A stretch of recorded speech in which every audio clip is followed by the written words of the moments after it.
Good.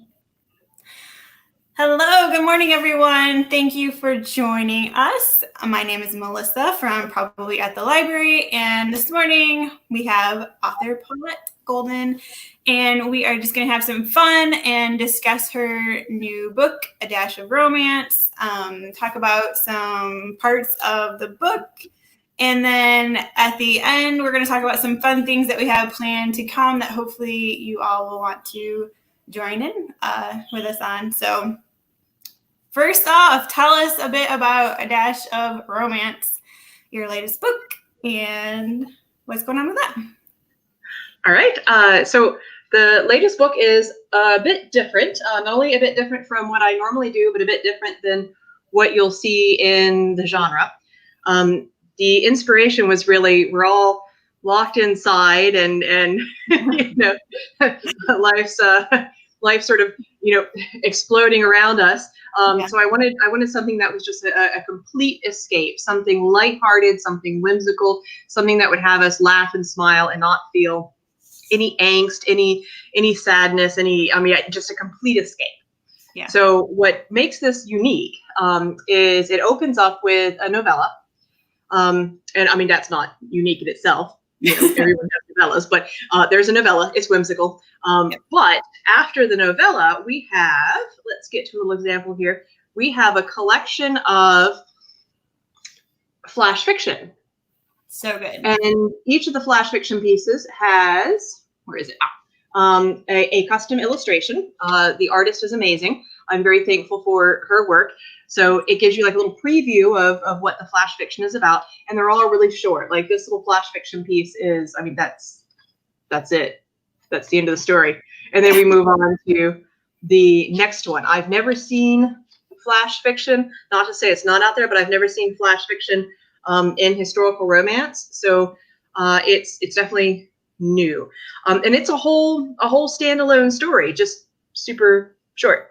Right. And flash fiction is nothing new. It's been around for a while, but I've just not seen it in the historical romance genre.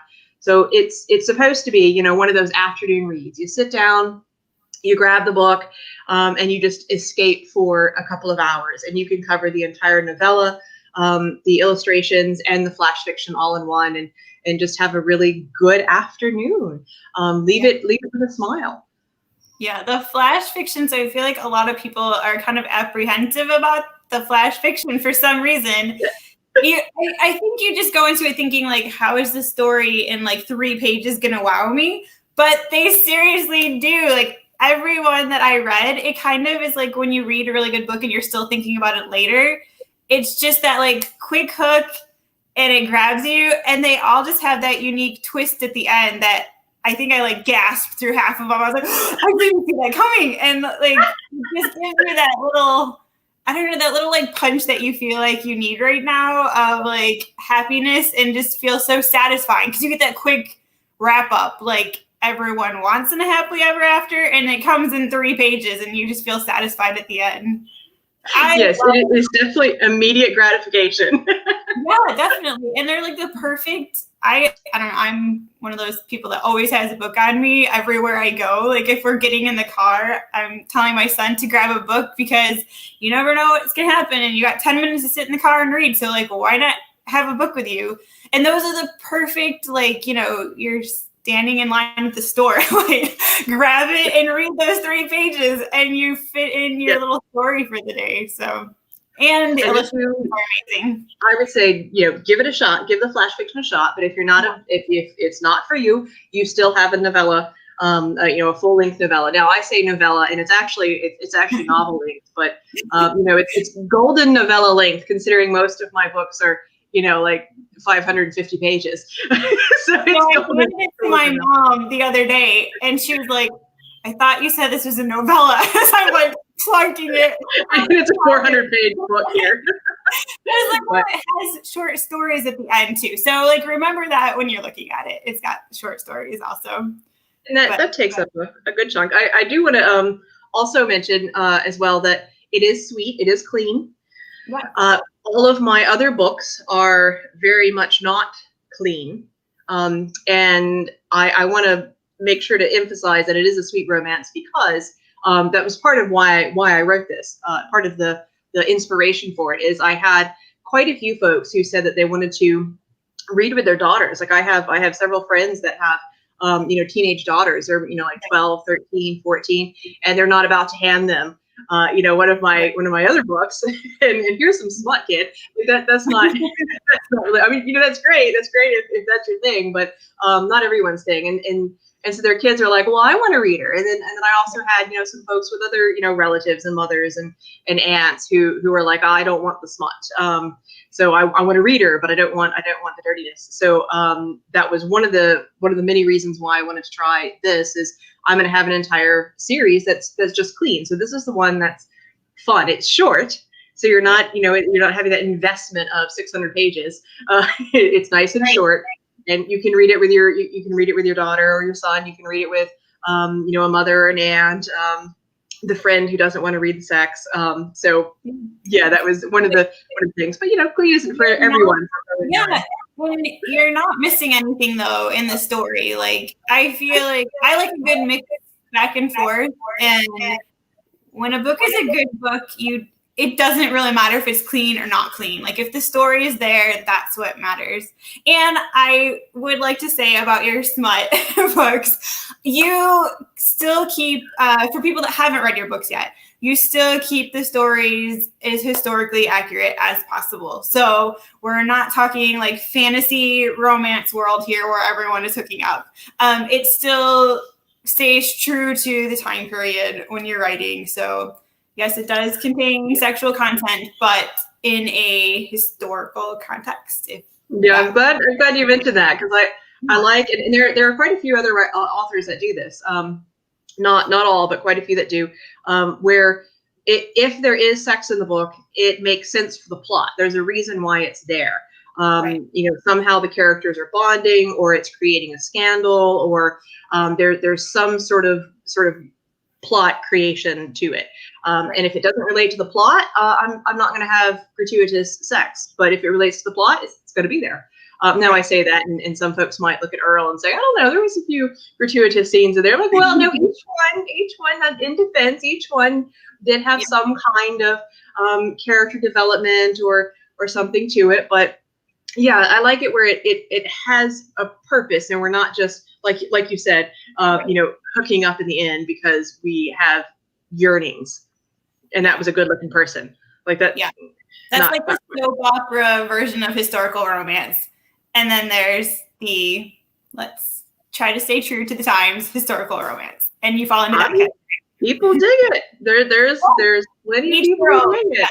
I'm just not necessarily one of those. So.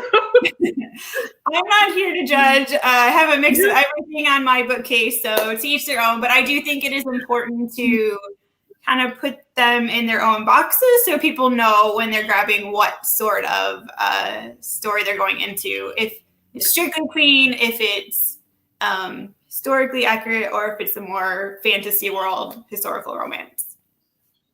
Yeah, I wouldn't want anyone to be disappointed by too much or too little sex. Exactly. So tell me, where did the inspiration for Dash of Romance come from, since it is so different than the Enchantress series? Ooh, well, let's actually start with the flash fiction. Okay. The flash fiction came from my monthly newsletters. So every month I like to do some kind of theme, like what's happening that month. Like if it's October, I might do a Halloween themed flash fiction. If it's January, I might do something with like a new year or a new beginning, or the birth of something, the birth of an idea, the birth of a baby, just anything that kind of goes along with that. So each month I like to have it themed to what's going on. And I thought, every time I put a flash fiction in a newsletter, the only people who are reading it, of course, are the newsletter subscribers. But the problem is all the future newsletter subscribers don't get a chance to read that. Right. So I wanted to put it in a book, but it seems a little, I don't know, shady to then publish and charge for things that I gave for free. So they're just bonuses, at the end of like, hey, if you didn't subscribe to my newsletter a year ago or 2 years ago or whatever, here's your chance to have that bonus collection. So for the novella, I wanted it to somehow tie in. And with this one, I actually started with the idea of her being a writer. And I didn't know where it was going to go. I was just like, I want her to be a writer, as if she's the one, crafting the stories, or she's the one creating the flash fiction pieces. And I ended up not quite going that route, which was my original intention, that she was the writer of the flash fiction. I didn't go that route, but I did anchor it on, she's a writer, she's a novelist, and I want to do something with that. What can I do with that? I'm like, maybe she's creating scandals in the neighborhood, like she's doing matchmaking, a little Emma style matchmaking in the newspaper. Maybe she, like, I had all these little ideas of how she's causing trouble with her writing. And in the end, it ended up just being her causing trouble for herself. Right. She's so, wrapped up in her own storytelling. She's pretty much engaged herself to her own hero. But it goes, my inspiration ends up being not like, one clear idea, I want to do this. But it ends up starting from like a strange point and working its way to, here we go. So it started with the flash fiction. I wanted to do something with the flash fiction, and that brought us to a writer, which brought us to I'm in love with my own hero, to what we have now. Right.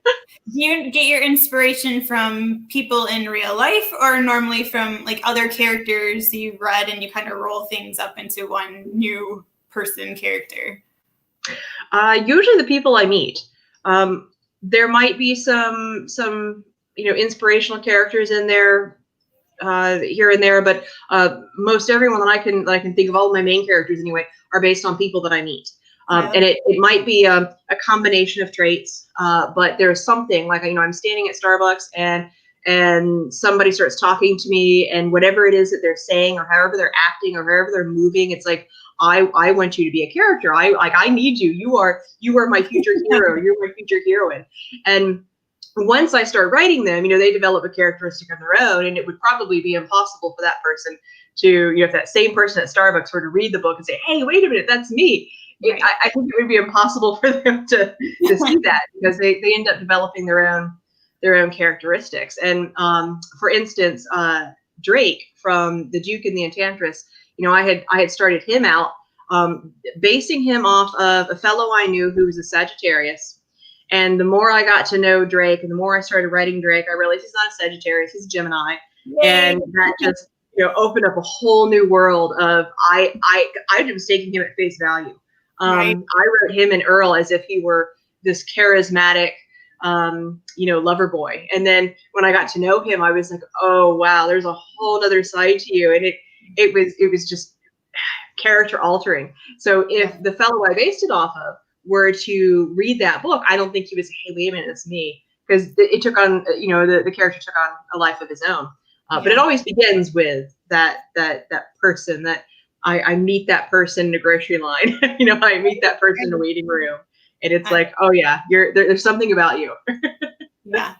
Do you get the visual of the characters too before you create them? Like, do you see this character in your head, or does that kind of come as you're working through their personality traits? Both. I end up getting a vision that's a little bit fuzzy. It's like the internet connection isn't quite working. You get kind of a pixelated vision. So I'm like, maybe they've got brown hair, maybe they're kind of short. Like, it's sort of superficial. Right. And then the more I get to know them, the more I end up knowing where all their freckles are. Right. And I'm, oh wow, they have a mole on their cheek. Like it gets so in depth where I know everything about them. And it's kind of strange talking about a character as though the character were, real, but they very much become real when I'm creating them. This is a whole person who has limitless depth. I end up getting into their fears, their goals, every single self-conscious thought that they ever had, every single confident thought that they had, childhood memories. I'm digging into all of that, and that is not necessarily showing up in the story. But the idea is, if I know the character that well, then when you're reading the story, you get a feel that you know the character that well also, even though you're not necessarily remembering their childhood memories like I am. Right. And shameless plug for your newsletter, because you can find out so much more about your characters through your newsletters, horoscopes and personality tests and all those sorts of things, which are so much fun to read after the fact. And I realized why I felt such a connection. And in book 1, sorry to go back to the Enchantress series, but I was like, so Drake is, just this character that you think you're never going to fall in love with. And he's just so superficial. And then in book 2, I was like, okay, how is this going to work?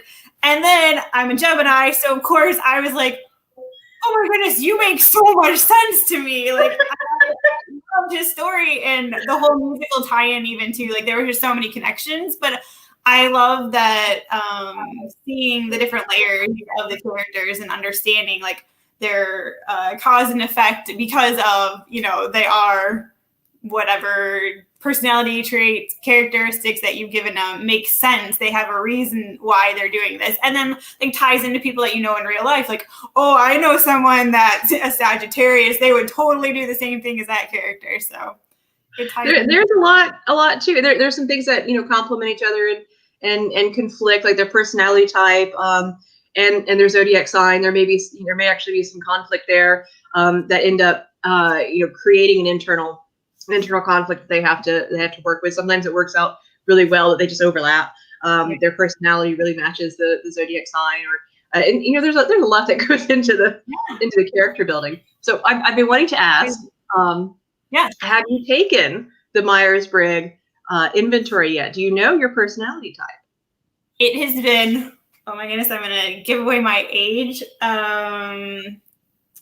Probably 20 years since I took it last. I do not remember what it is. Right. And I'm just looking at the newsletter thinking, I need to do this again, because when I look at it, I'm like, I can't remember exactly what all the ones are. So we'll do that. Let's do a personality test and see where we end up.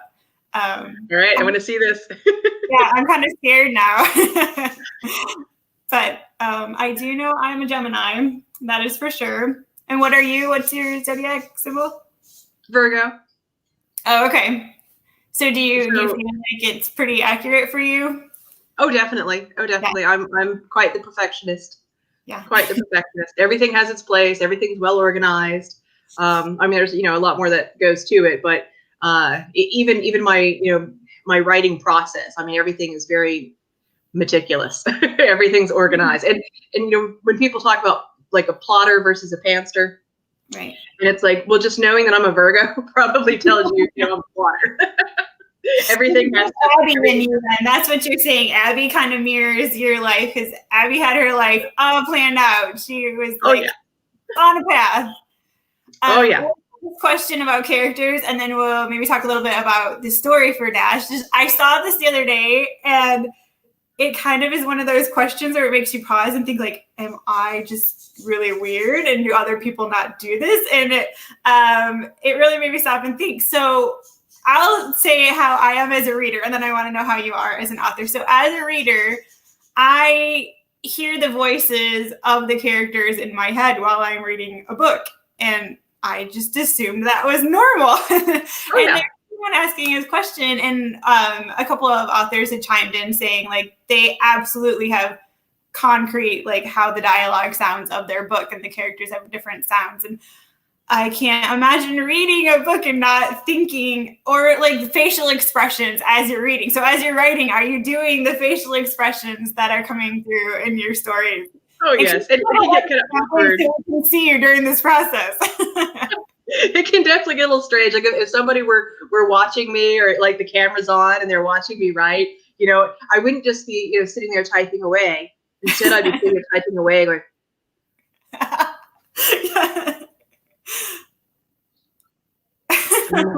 is she doing the upper lip? Is she doing the bottom lip? Is she doing both lips? And I'm just sitting there trying to mimic what they're doing and how it might look and how it might feel. And I'm like, if I were in this situation, I don't think I'd be doing this. So yeah, right. It happens. Oh my goodness, that is hilarious. I'm glad to know I'm not the only one hearing voices in my head. I will say it's strange listening to the audiobook when you have all the voices in your head already, and then you hear the audiobook, and it's her interpretation of what those voices would sound, and not only her interpretation of what they would sound like, but also, her imitating her, interpretation. Right. And sometimes I'm going, wow, that was not how I heard the character. So I wonder if that's how other readers hear the character. Then other times I'm going, oh my gosh, like that is, how did she do that? This is amazing. I've listened to the audiobooks now so many times that when I'm writing, the narration, I hear her voice narrating the book while I type it. This is a lot of going on. Her voice is ingrained in my head now. Oh my goodness. And we kind of talked about this with the Pinterest board of, I like to kind of go through and pin characters how I visualize them, but so often either someone's like, oh, that's exactly how I thought they would be, or like I think we were like this on a Mimi Matthews book of we saw the character total different differently. Yeah. We were like comparing visuals. This is what I vision. This is what it's like, oh, that's way off. Where did that come from? It's so funny how we can read the same book and come out of it with a completely different perspective of who the person is, or who we visualize them as. That happened quite a bit with Drake. I hate to keep mentioning Drake. I don't know why he's coming up. Drake Day. He's just pesky like that, you can try to focus on something else. He's like, oh. I had envisioned, and not to destroy anybody's vision of what they had. Like, hold on to your vision, whatever works. I had envisioned this rather slender fellow, like he's a fencer. He's got that I don't know, that fencer physique. I would say almost like a dancer, like a ballet dancer. So if you've seen ballet dancers up close, you're like on stage they look so, but up close you're like, wow, you are really like, they're solid muscle, but they are really slim. And so I had this vision of this really tall, slender guy.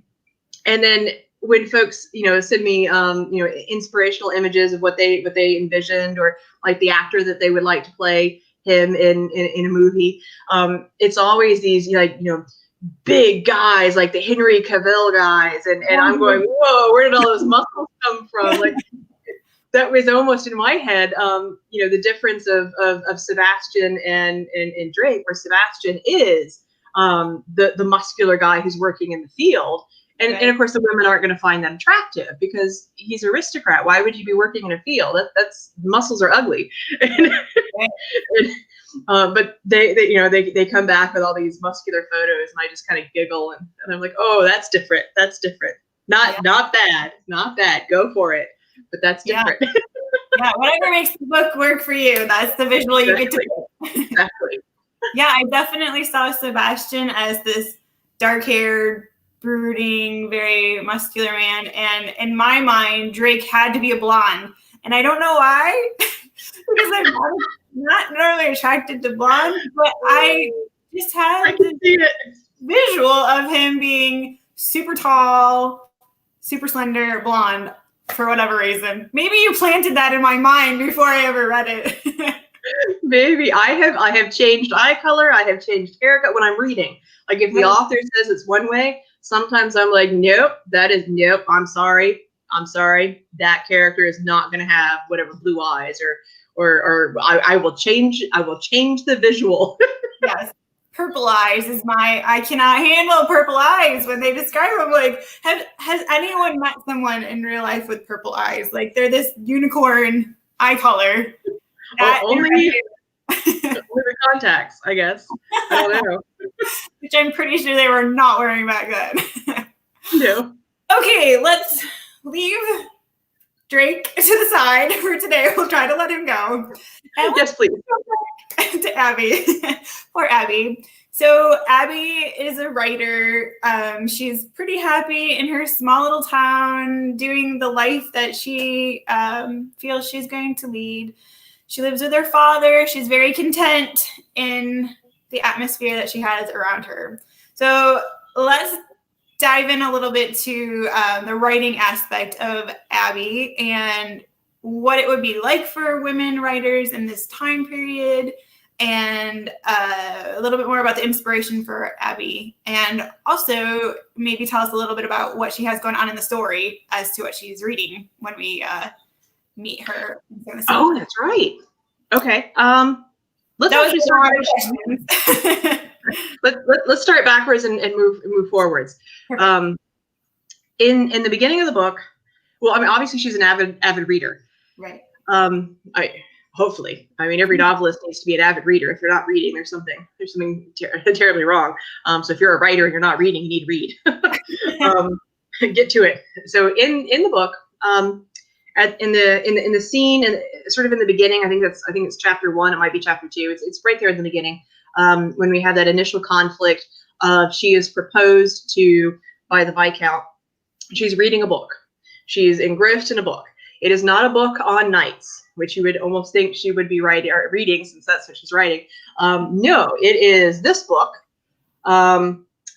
Clarissa, by Samuel Richardson, and it's quite the tome. So if you can imagine, it's the whole book. So you can imagine, like, she's holding it, in the back, and it's like getting heavier and getting heavier. And he's like, "Is that a book my mother would approve?" And she's like, "Oh,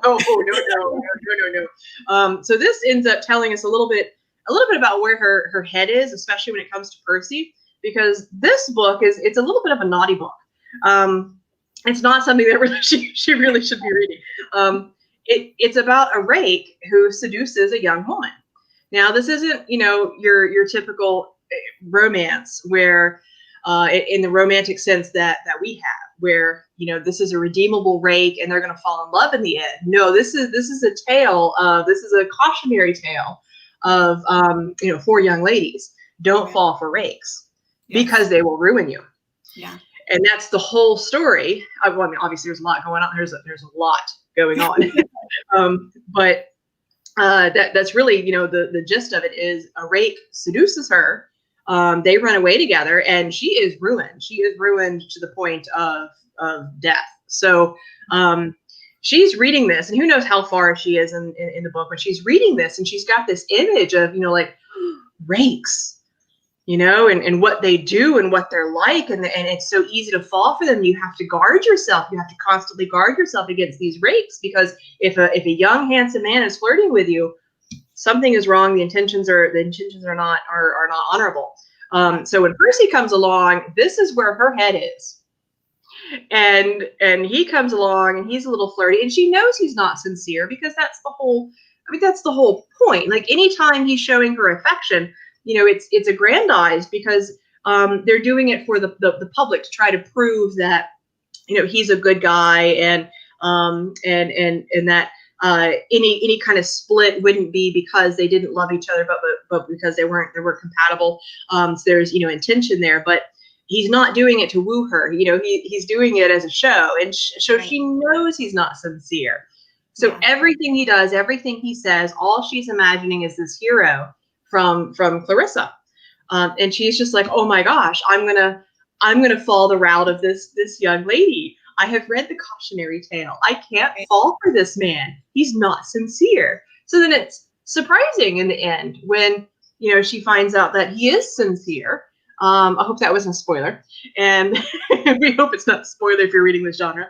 So it's shocking to her when she finds out that he is sincere, and it's like, I don't know.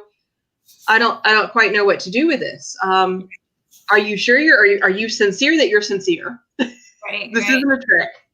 And then I've got to change my whole life. Like, I've planned it all out. Everything's been planned. This changes everything. Am I ready for that? So, there's that conflict of sincerity, based on what she was reading. Now, you read the book. It doesn't matter if you know what she's reading. It doesn't matter. You don't have to know what she's reading. But it was just kind of one of those. I spent more time than I needed to trying to decide what I wanted her to be reading. And I changed book a couple times, and I was finally like, no, it's got to be Clarissa. It's got to be Clarissa, because this is informing her entire opinion of the debonair Londoner. And I mean, there's nothing rakish about Percy. There really isn't. He's so not a rake. And funny. He's just not a rake. Right. But she's like, oh my gosh, he's from London, and he's well dressed, and he's friendly. He's a rake. I've seen the signs. I've read the signs. But also the idea of like you had your village and you weren't really getting people in and out. So like any new visitor, like you can imagine you would almost want to be on guard because this new like everyone else you've known since you were born. How do you interpret this guy that just came from, you know, fancy town? And yeah, and obviously her was her father, like she wants to protect her reputation so much because of how it would, you know, portray her family to other people. So and honestly, I don't think some of that I don't think would be too different from today. So say you're on a ranch in Montana and the slick New Yorker comes to town. Mm-hmm. And he's made it clear he's come to town for a couple of weeks at most to visit his great aunt's property that he just inherited. And so everyone knows, you know, he's the slick New Yorker, he's the fast talking New Yorker, he's not going to be here for long. And you live on the ranch in Montana in quiet, happy peace. There's that I need not to fall in love with this person because nothing about them is real. We come from two different worlds and they're going to leave soon. Right. And I don't want to be brokenhearted. So it's not too different, I think, than some of the situations that we might find ourselves in today. Yeah. Not that we're making up fake fiancés, but right. Hopefully not. And also that idea that Abby is so sure that Percy is this dangerous rake almost that she needs to stay away from. And he has such good-hearted intentions. Like he is trying to save his own reputation. Oh, that was one of the parts of the book that I really found fascinating was we think so much of, you know, the women and the lack of rights that they had and all this, but that it was actually more scandalous for the man to break off the engagement than it would be for the woman. Can you tell us a little bit about that and any research that you did in finding? Okay, so definitely, I'm going to plug my website here. I've got a little research blog there on breach of promise and the breach of promise laws, and we do run into that term not often, but quite a few times in this genre. So you might have already heard breach of promise, or somebody saying, "I'm going to sue you for breach of promise. You can't break up with me. I'm going to sue you." And other times we don't see it when we probably really should.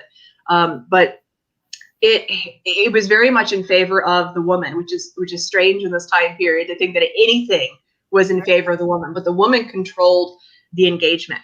Once a man was engaged, that was it. He could not break it off. He was stuck.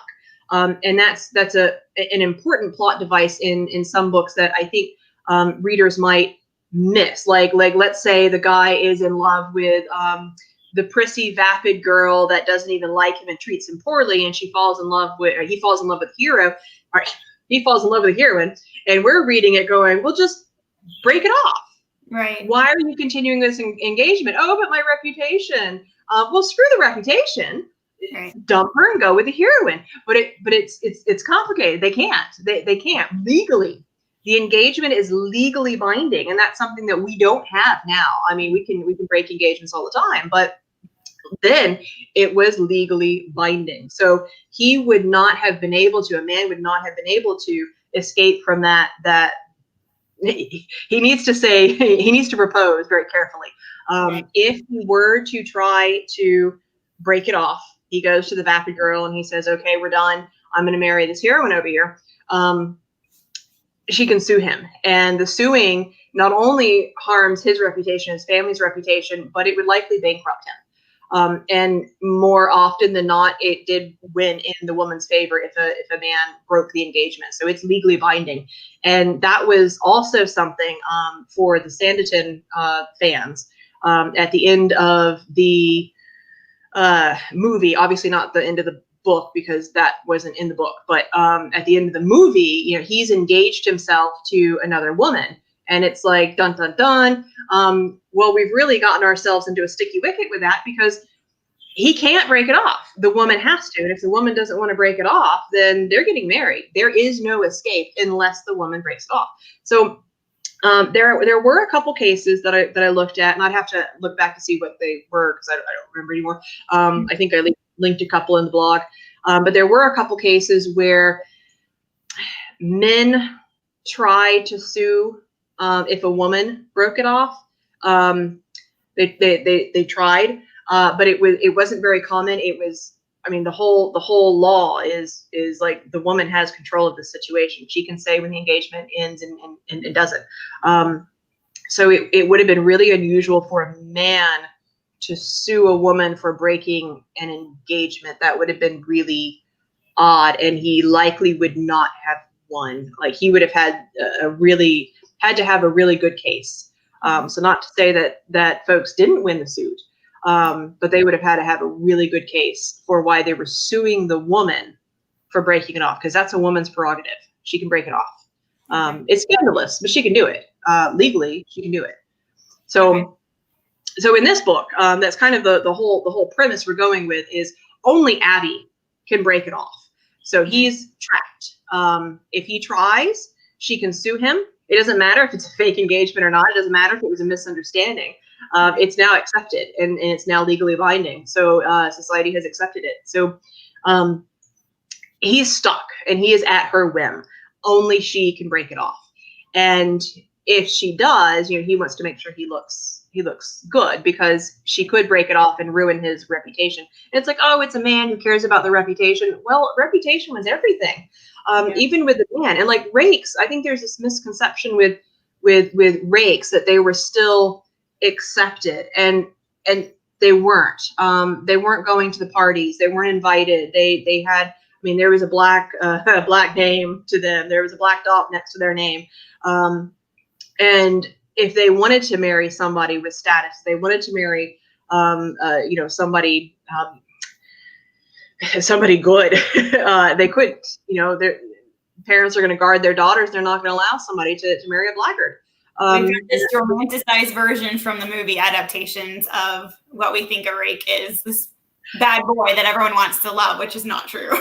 Oh no, it's just the bad boy, period. Right. The bad boy that nobody wants to invite, that nobody wants to hang around with. The only way that they would be moving in society with any kind of finesse is if they have a whole lot of money and a really good name, and they're still not going to get invited to the parties. They're still going to have that black dot next to that name, that black ball. But they might be able to move still pretty seamlessly if they've got the money and the backing, and people are afraid of going against that name and going against all that family money. Would Beau Brummel be an example of that? Definitely the bad boy with the backing. He had the money to continue with his parties, or would he not have that total rake reputation? I wouldn't see him as a rake. Okay. I wouldn't put him in that category. I mean, he was a fashion idol. He was the one that people would want to idolize. Oh, well, okay, no, actually, okay, back up. Later in his life, I mean, he died young, but later he had the hey, I'm a supermodel, and everyone loves me, and I've got Prinny's ear, and we're best buds. But then he reaches that time in life where he wanted to explore other things, and he wanted to hang out with the bad boys. So he hung out with the bad boys, and immediately he was ruined. Okay. So the second he started going to the bad boy parties with the rakes, Prinny dropped him like a hat. And second Prinny did, the entirety of society did.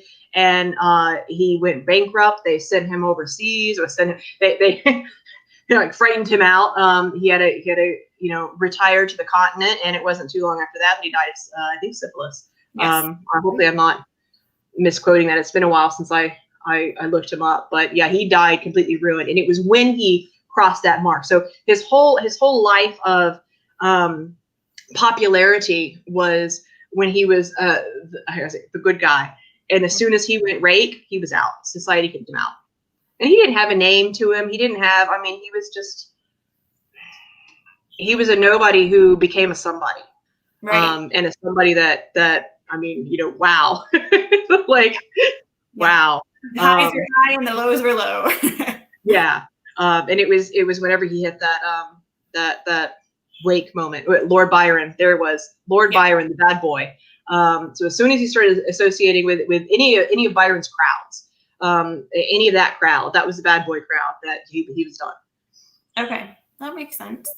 So coming back to the story, we take lots of weaves as we get here. So Percy's trying to avoid that reputation of becoming the guy that's broken off the engagement and ruining his family's good name by continuing on with this fake engagement with Abby so that she can break things off and everything will be happy-go-lucky, and then they can go their separate ways. Right. So it's a business deal. It's like neither of us want our reputation ruined. And breaking off an engagement, even if it's mutual, that you don't agree on the curtains, you both have some kind of incompatibility, and you're like, this isn't going to work. There's a stigma.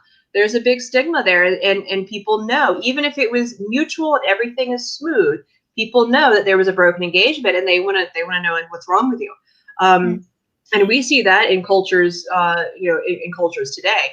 And it's even like, especially the divorce culture, where in some cultures, a divorced person is not likely ever to marry because there's a stigma. And it's very similar to the engagements here, where you have a broken engagement, something's not quite right, and there's nothing, there's likely nothing wrong. You just weren't compatible, and but society doesn't see it that way. So they were trying to do, in this book, they were trying to do everything that they could to look like the best fiancés they could be, the most desirable fiance. So if anybody ever talked about them, they would be like, man, that guy or that lady, wow, I would want that person as my fiance. There was a lot of love there, and a lot of care. That's what they wanted, was, to look really good, because they knew that even if they broke it off mutually, and everyone's going, okay, all right, we understand.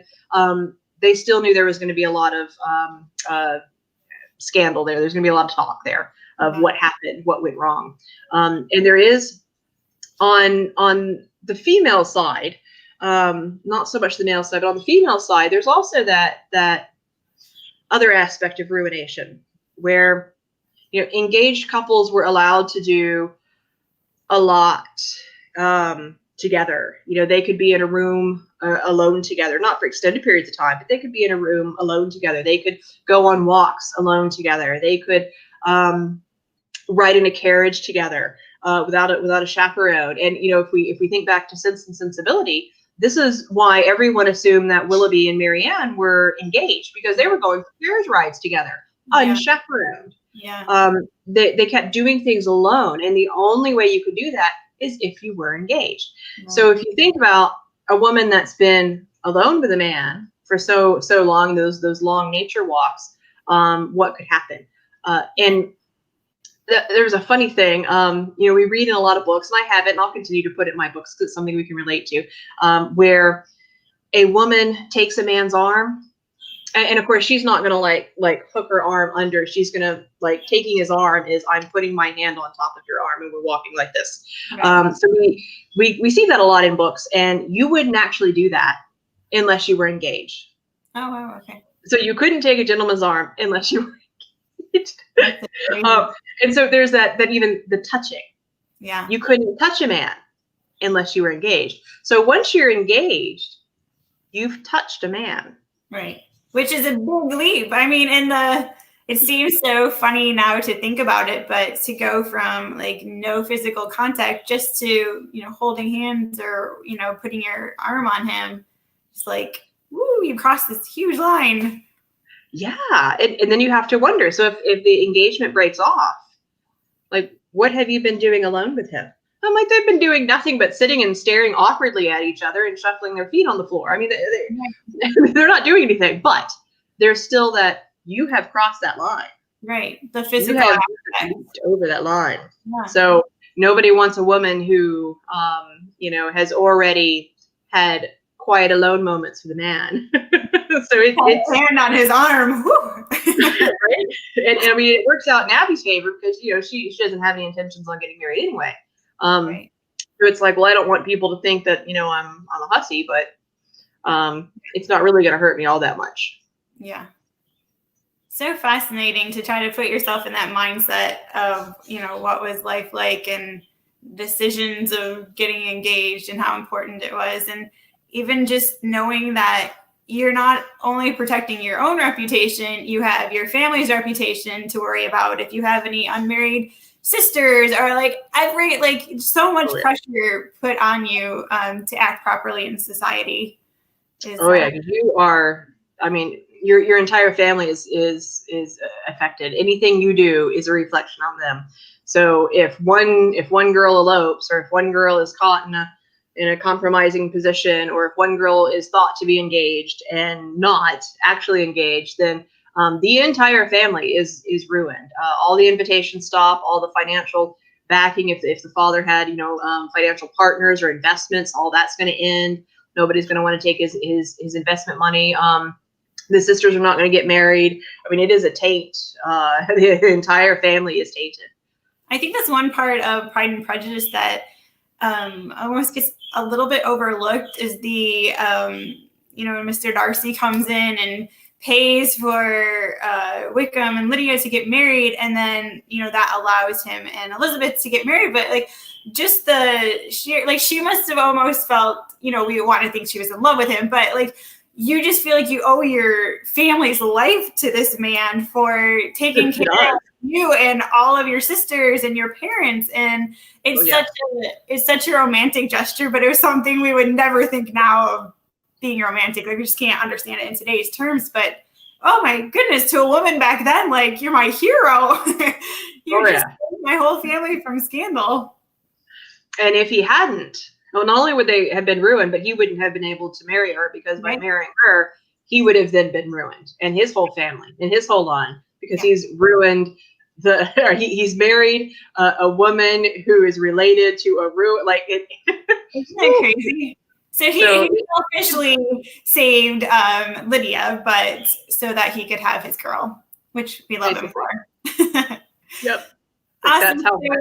If anyone has not read A Dash of Romance, I hope this makes you want to go and read it. It's such a great, lighthearted read, especially right now. I think summertime always makes me kind of feel like, that light beachy read. But right now, we're all seeing the same four walls around us most of the time. And Percy is such a good guy. He made me laugh. He was just a really fun hero to read. And a lot of times I feel like, romance has a lot of love, but it also can have a lot of drama.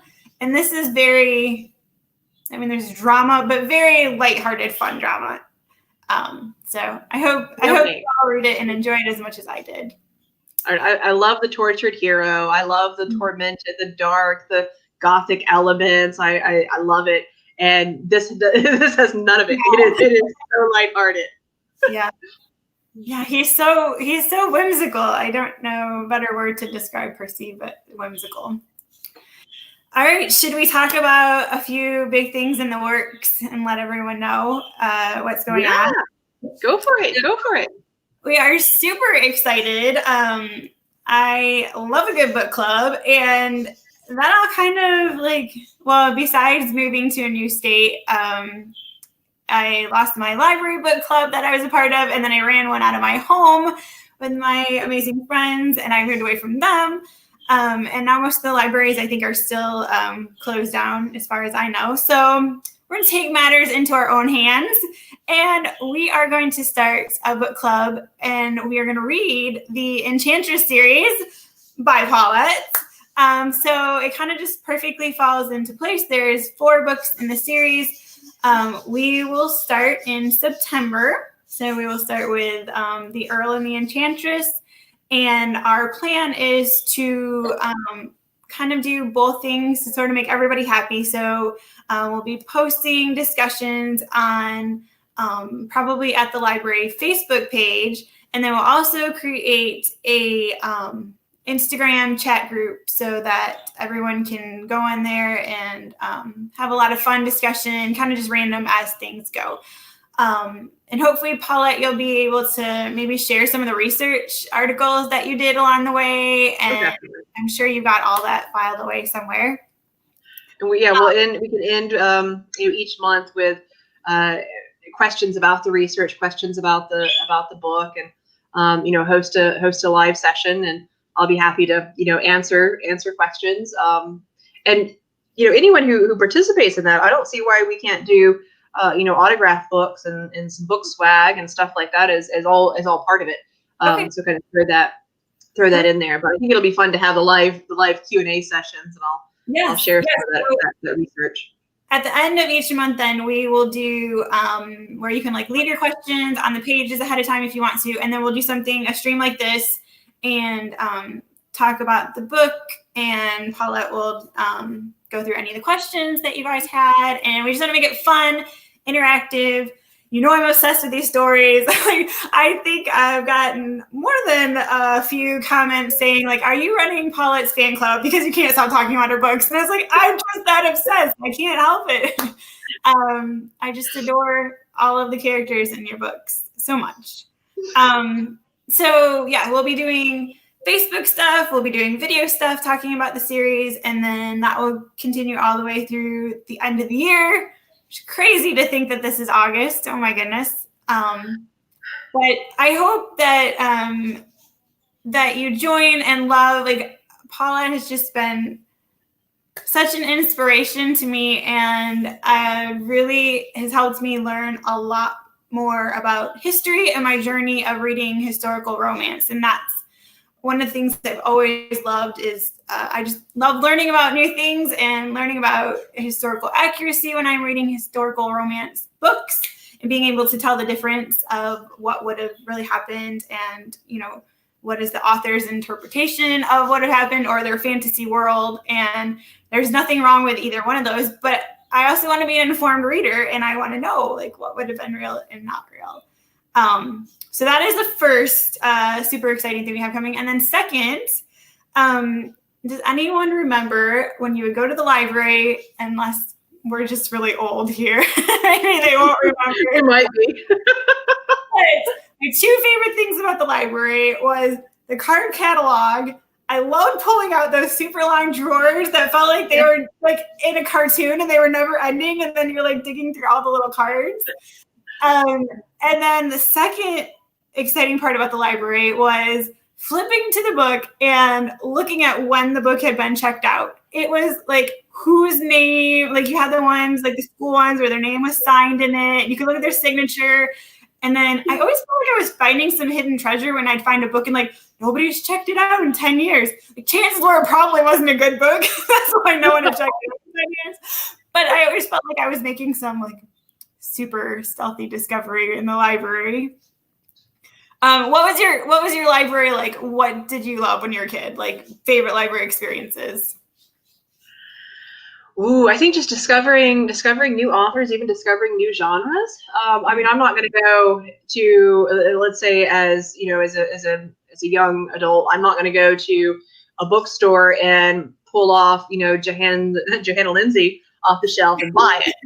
This is not a thing. So in the library, I could discover things like that. I spent so many hours exploring different shelves and different authors, and just picking things that I'm I wonder what this is about. I wonder what this is like. Or, hey, I've never read fantasy, but people talk about fantasy. What's it like? And I could pull it off the shelf and just sit there and read the book.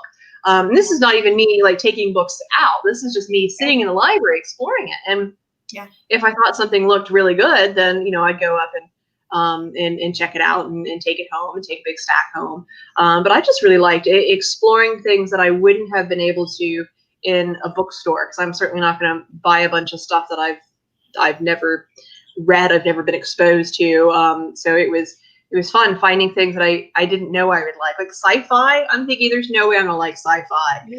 Checked out a bunch of sci-fi books, loved it. Oh my goodness. So it was exciting in that way. I mean, there's a lot of things to like about the library, but that definitely kind of topped it off, is exploring. So in a case like this, where if we decide to start up a kind of lending library, if you will. Not to give any spoilers to the whole plan, but if we decided to do something like that, it's kind of a no risk investment, a no commitment. You're not going to the store. You're not buying the book. Instead, a friend sending it to you, and you get to read it. But I'm giving things away. So carry on. This is the good thing about the library. You're not having to buy a book. You're having to explore it for free and sign your name to it. So the idea is we will put in little library cards and then have a list of people that want to join in the group. We will, we have to send Dash out into the world. Yeah. You can put it right there. They've got lots of little stickers that look like an old library card. Yes, definitely. And we will mail a book out one a month and then just continue on. And the idea will be that you will read the book in that month and then pass it along to the next person. So you just basically will be paying shipping to the next person, which should be pretty minimal on one book. I can't imagine $dollars. So you're not having to buy a new book. You're just sending it to the next person. And we can all enjoy a free book for the month, and we can revive the excitement of seeing the signature on the card, and we can see how far these books make it into the world. Maybe we could start an Instagram hashtag, and you could take a picture when you get the book, and then we could kind of see the journey that the book is going on. I like that. Yeah. So we could post maybe a location too, so we could kind of see its journey across the country, maybe the world. Who knows? Well, this could be super exciting opportunity, I think, for us to share books, because Paullett and I have talked a lot before about we enjoy sharing, and I know that's not for everyone. Some people like to buy their books and hold on to them, and if that's your thing, that is totally fine. But we do have books that we want to share with other people and have as many of you read them as possible. So I think that's all of our exciting announcements for today, and there will be more information coming on the different things that we talked about. You can jump on over to Facebook. Probably at the library is the Facebook page over there. And I will add a link in below, Paullett, to your website where anyone can go and sign up then so they can start getting your newsletter if they don't have it yet. You definitely want to sign up for that. It is the best newsletter value out there. It's free and it's amazing, and it's pretty good. It's free, but I feel like it's like the Sunday morning paper. Like when it comes, I do a quick read through, and then I'm like, okay, I have to go back to this link, and I have to like set aside time so I can go and read all this goodness that you added into it, because there's so much there. Everybody likes a little something different. You know, some people like they don't even read the research section, but they love the flash fiction, or they really love the character development. They don't read any of the other stuff. Like you know, it's a little something for everyone. Take away what you want from it, or be like me and sit there and read it all. Well, thank you so much, Paullett, for chatting away with me today. Yeah, thank you. Thank you for making the tea. Oh, yes. Oh, we didn't even say what we were drinking today. Oh, no. I saw a little cold cup of tea now. I have peppermint tea today. What are you drinking? Oh, got Earl Grey as usual in my little teacup or my little teapot. So I've been over here, you know, refilling it every few minutes. So I'm going to be very well caffeinated for the day. You can go work on that next book now. I'm typing a little faster than normal. That's all right. I'm getting impatient for the next book anyway, so write faster. It's like, this one only just came out, like, I don't know, what, last week? I already read it twice. I read it twice before it came out.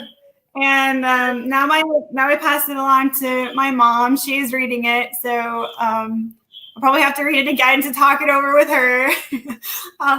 And then, we'll just add that on to the end of the book club, so that'll give us 5 books to read.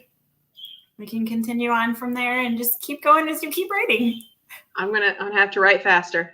Yes, you will. We're gonna end up running out of books for the book club. No, we won't, because you're going to write. Oh, geez. All right. Well, thank you to everyone. I hope you enjoyed, and come and chat with us. We love talking with everybody about books, romance, history, whatever you want to talk about. We're here. Thank you very much. I love these virtual tea chats. So just keep them coming. I love to watch them and be part of them. So this is great. Yeah. And we'll be sure to have the book club one, so that will be something a little more exciting. Oh, and if you watch this and you're still here with us, if you could comment what would be best for your schedule if we did live videos for the book club. Would you prefer an evening time slot, weekend morning, afternoon, evening? Like, what works best for you, and then we can kind of start to get an idea and schedule it out further so that people can be sure to join live if they want to. So, all right, everyone, have a beautiful rest of the day, and we will catch you guys later. Bye.